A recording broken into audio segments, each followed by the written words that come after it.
Kami duduk sebilik, bukan orang PAS biasa. Pemimpin-pemimpin negeri kamu pun datang kerana mereka faham ini adalah tugas agama. Kerana mereka faham ini adalah tugas manusia. Kamu yang duduk dekat luar, janganlah duduk maki. Lepas tu kepada orang-orang PAS yang duduk maki saya. Ini kawan-kawan saya dalam PAS. Kamu marah saya. Hanya kerana DC dan kamu marah benda ni kerana ada Datuk Seri Anwar Ibrahim. Saya nak beritahu pada kawan-kawan PAS saya. Bila saya balik, saya tolak semua permintaan orang nak jumpa saya kecuali pemimpin PAS.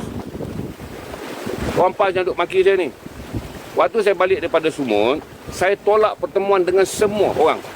Kecuali saya jumpa 4 je ahli Parlimen PAS untuk menceritakan pengalaman dan berkongsi dengan mereka. Itu pun saya kata jangan letak video. Dia record juga video, dia post juga. Hari ni puak-puak tu baki saya. Dulu dia yang datang jumpa saya balik Gaza, saya tak nak jumpa siapa pun. Tapi saya tak dapat mengelak kerana mereka nak datang betul-betul. Saya jumpa 4 ahli Parlimen PAS. Saya bercerita dan saya bergambarkan pada mereka apa yang patut dilakukan kalau kita nak bercerita tentang Gaza ni. Saya kata jangan post.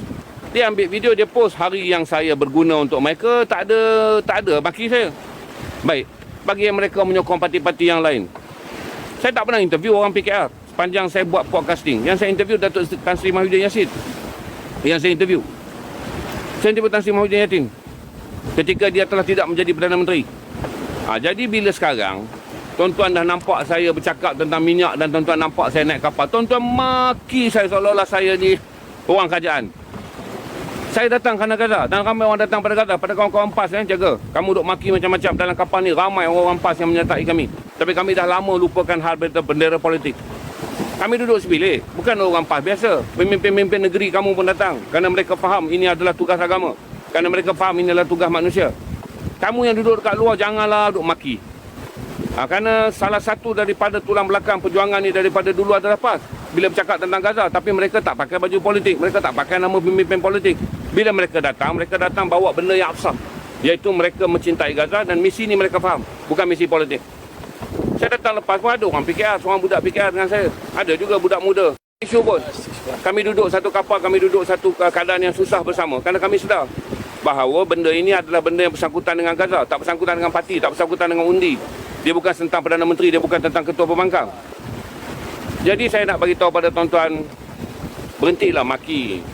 Benda ni tuan-tuan maki pun, saya bukan marah tau, saya tegur elok-elok. Saya tegur elok-elok. Supaya kalau saya tak tegur cara terbuka dengan mulut yang lantang macam ni, tuan-tuan tak faham.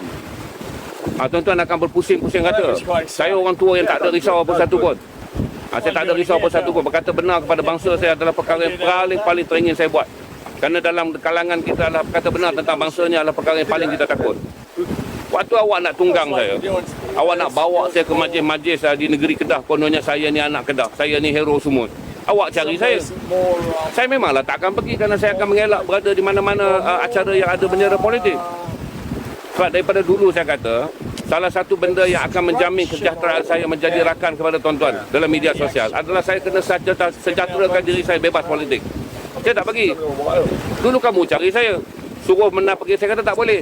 Kamu datang pejabat saya. Bila kamu susah, bila kamu nak publicity, kamu nak tunjukkan bahawa kamu komit dengan Gaza, kamu datang cari saya. Hari ini bila kamu tak suka, kerana ada Perdana Menteri kat sini, kamu suruh orang kamu maki saya. Siapa tak faham?